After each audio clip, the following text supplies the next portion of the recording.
What's up, everyone? John Ranger from TechnoBuffalo here. I get asked a ton of what my favorite Apple apps are for the iPod Touch, for the iPhone, and for the iPad, so I thought it would be fun to show you what applications I actually have loaded up on my iPad. Let's get started.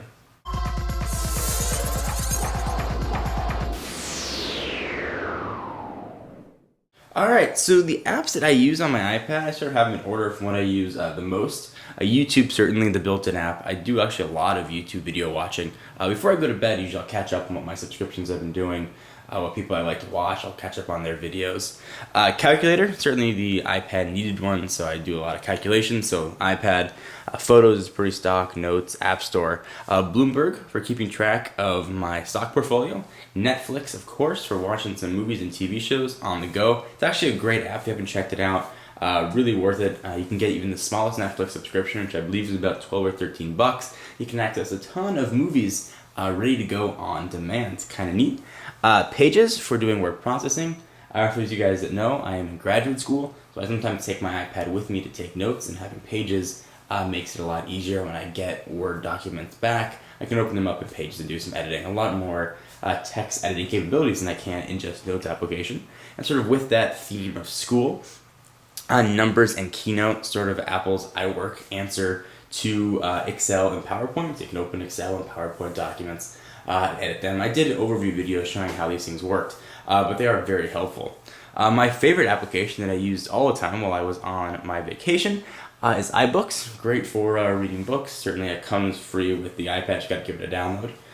Keeping true with the book theme, I now have a Kindle app on there as well. You can access all of your Kindle content. It syncs up with Amazon's WhisperSync network, so you can pull in all of your page marks and your books. Kind of cool. Analytics HD. This is sort of like Google Analytics. Lets me keep track of TechnoBuffalo stats, so I can see what the site's doing on a day or on a weekly basis. See what people are looking for. It just helps me better track the site. It helps me better help dictate the content. Weather Channel app. It's awesome. Lets me tell me what the weather is. Certainly got to know that before you go outside. They just redid the whole application. It's free and pretty sweet. Just go ahead and hit local, and it'll pull in your local weather. See, last time I checked it, I was in Venice. I'm going to go ahead and sort of pull in where you are right now. So in Irvine. Kind of cool. All right, moving right along. Sports Center. You guys know I'm a sports nut. This is an application that costs a few bucks, but you can set it to pull in your favorite sports, your teams, whatever you'd like. You can view all the ESPN video right from here. However, you can also just go to ESPN.com now, and their video has been converted for HTML5. You can watch the video there. So this sort of gives more of a customized portal, but it's no longer necessary after ESPN redid their website. So ESPN.com, visit from the iPad. You can choose either mobile or full, and the full version actually will convert all the videos for you, which is kind of neat. So I use this less and less now. Go ahead and exit out of there. New York Times, Editor's Choice. I'm a big reader of newspapers, so usually in the morning I'll read the New York Times, and coming up next to it, the Wall Street Journal. Comes down to about $4 a month for a subscription to the Wall Street Journal. Really handy, even if you read 1 or 2 articles a day. Sort of broadens your horizons, makes you think a bit more globally. I've always enjoyed reading the Wall Street Journal. All right, moving down to the bottom, sort of the standard Safari, Mail. My Twitter client of choice is Twitterific. I don't know if you guys have seen that. This is not the pro version. This is the free version. There's a pro version once you have multiple accounts to get sort of advertisements. But this one works very well for me. Sort of pretty standard. I like the large text on the iPad. So that's Twitterific.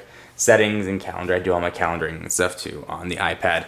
I have it synced up with Google Sync and a Google Exchange server, essentially a Google Exchange server. So if I added a calendar on the iPad, I'll update it online. If I update it on my iPhone, or right now I'm using the BlackBerry Torch, it'll sort of always sync. So I always have my updated calendar. Moving right along, contacts boring, iTunes boring, iPod, you know what that is. Field Runners is a pretty kick-ass tower defense game. A lot of fun. It was great on the iPhone, and it's pretty much exactly the same on the iPad, but bigger. A lot of fun if you haven't checked it out. Words with Friends, it's Words HD, it's called right here. Essentially Scrabble, you can play online with a bunch of buddies. I suck at Scrabble, but it's fun to try. Videos, you guys all know. Speed Test X HD lets me test network speed, so I have to test AT&T and Wi-Fi depending on where I am. Helps me get a better sense of how the network speeds are running. Gives me a better sense of perspective when I'm talking about speeds in phone videos. Justin.tv, that JTV app, that's actually an iPhone app that will let you watch sort of some live TV shows. Maps, of course, Jumbo is actually another calculator. Big Day Light is actually a countdown timer. I was using that to count down days from my wedding. If you go ahead and open this up, it'll show you how many days it's been since my wedding. So there's Rebecca, there's me. It's been married for 22 days, which is pretty cool. Next we'll go over to CutHut. That is a CutHut application. It lets you trim all your URLs right from your iPhone, iPad, or iPod Touch. You just put in what you want, hit shorten, copy it, and you're done. Really sort of handy for cutting your URLs. Angry Birds. If you guys loved Angry Birds on the iPhone or iPod Touch, it is just bigger and better on the iPad. Angry Birds is my new addiction, and these birds are very, very, very angry, and the levels are very hard, which makes me angry. But the game is just a lot of fun. Certainly worth checking out, and definitely worth the price. I believe about $5-ish. Next, Need for Speed Shift. It's a driving game. Take advantage of some 3D acceleration, and you turn it like you would a normal driving game, like this.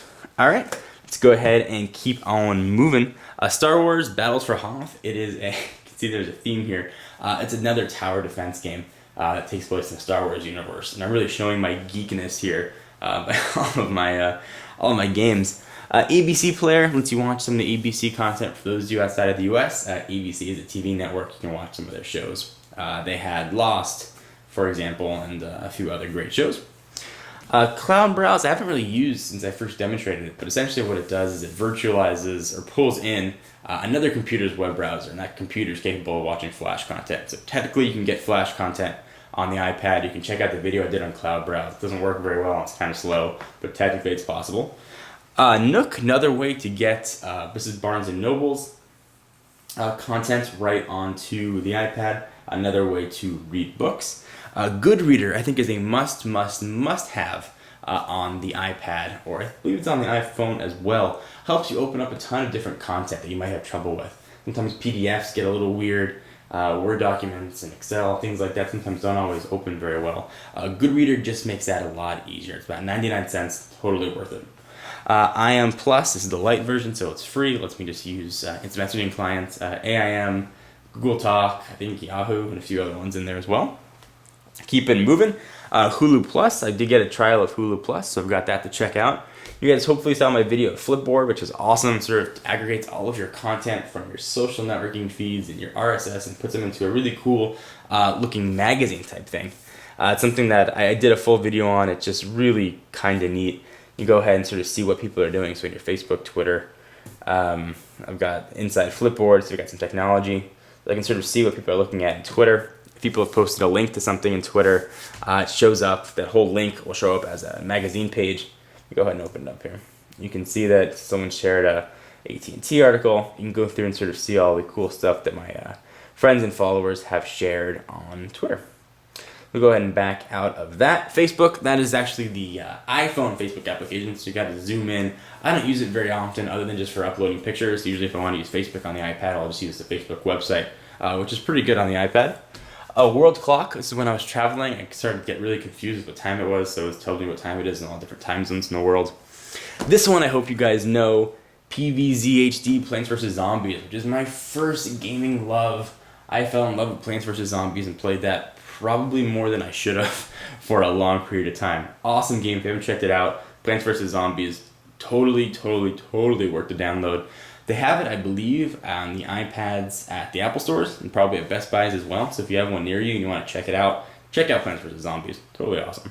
Skype, that is the iPhone Skype app because I want to use Skype on the iPad, which actually I did while I was traveling. It has a built-in microphone, so it's not so bad. Uverse, my cable and internet provider is Uverse, so it lets me control my TV, see what shows I've recorded, lets me add shows sort of on the go. Kind of neat. USA Today, you can see by where it's located on there at the end of the apps. I don't really read the USA Today that much. If I have some free time, I'll check it out, but I haven't really looked at it all that much. And white noise. I live in a construction zone. I live in a new housing development, so they're building new houses all around me. And the construction starts very early, and sometimes it wakes me up. So white noise sort of just creates what you'd expect. White noise, it helps me sleep in peace, and then I have to hear bang, bang, bang, and beep, beep, beep. If the truck's backing up. You guys can think that is whatever you want, but the construction noise got to be really loud and quite annoying. So what apps did I miss? Am I missing something that I should definitely have on my iPad? Is there an iPhone app that I need to have on my iPad? I want to hear from you. What are your favorite apps? Make a video response or leave your questions down below. Really want to hear what you guys have to say. I'm John Rettinger from TechnoBuffalo. Be sure to check out the website for all your tech news. And for exclusive content, check me out at Twitter, twitter.com/John4Lakers. All the links will be down below in this area. I'll see you in the next video. Bye-bye.